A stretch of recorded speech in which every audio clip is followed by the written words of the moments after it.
Wakati klabu ya Young African Yanga inazidi kujiimarisha kwenye dirisha hili kubwa la usajili, tumeona nyota kadhaa ambao wamesajiliwa kutoka sehemu mbalimbali kwa ajili ya kuja kuongeza nguvu kwenye kikosi cha Young African. Kubwa kuliko ni baada ya kumsajili mshambuliaji Peter Shalulile kutoka Afrika ya Kusini, lakini washambuliaji mbalimbali. Hivyo basi Young African imetangaza kuvunja mkataba ya moja kati ya wachezaji wa kimataifa ili kuleta ingizo jipya ndani ya kikosi hicho cha Young African.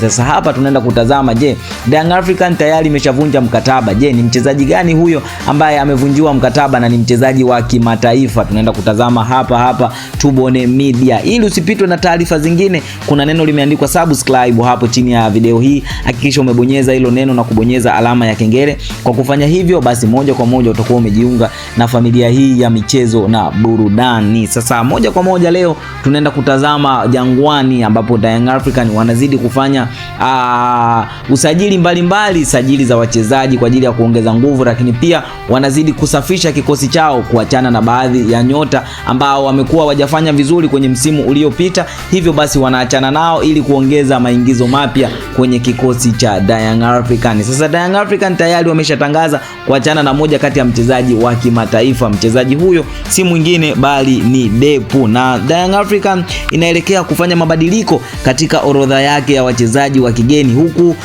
Loulindo Depu akitajwa kuwa miongoni mwa wachezaji watakaoondoka Jangwani. Depu amekuwa sehemu ya kikosi cha Yanga, amewahi kuitumikia Yanga, klabu hiyo ya Yanga katika mashindano ya CAF Champions League pamoja na ligi kuu ya NBC Premier League. Kuondoka kwa Depu ni sawasawa na kupishana kwa Peter Shalulile ambaye wanacheza namba 1.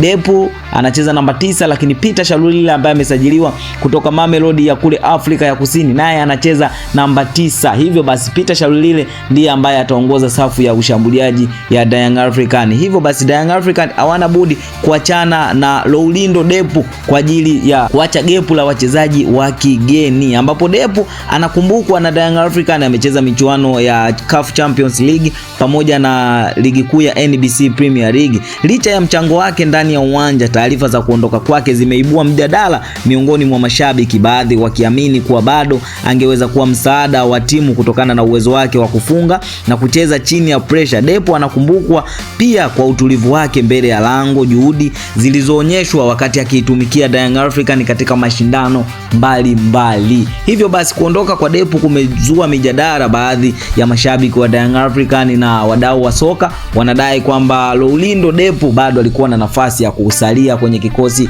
cha Young African, lakini Young African baada ya kumleta Peter Shalulile wakaona isiwe kesi. Hivyo basi tayari mipango imekamilika ya kuachana na Depu, lakini bado Young African wanazidi kuimarisha kikosi chao cha kufanya sajili mbalimbali. Je, watamleta mchezaji gani mwingine wa kigeni? Kwa taarifa zote hizi za usajili, lakini pia taarifa zinazo trending kwenye upande wa michezo na burudani, utazipata hapa Tubone Media. Hakikisha umesubscribe na kubonyeza alama ya kengele. Kwa kufanya hivyo utakuwa umejiunga na familia hii ya michezo na burudani. Hii ni Tubone Media, hadi wakati mwingine, bye bye.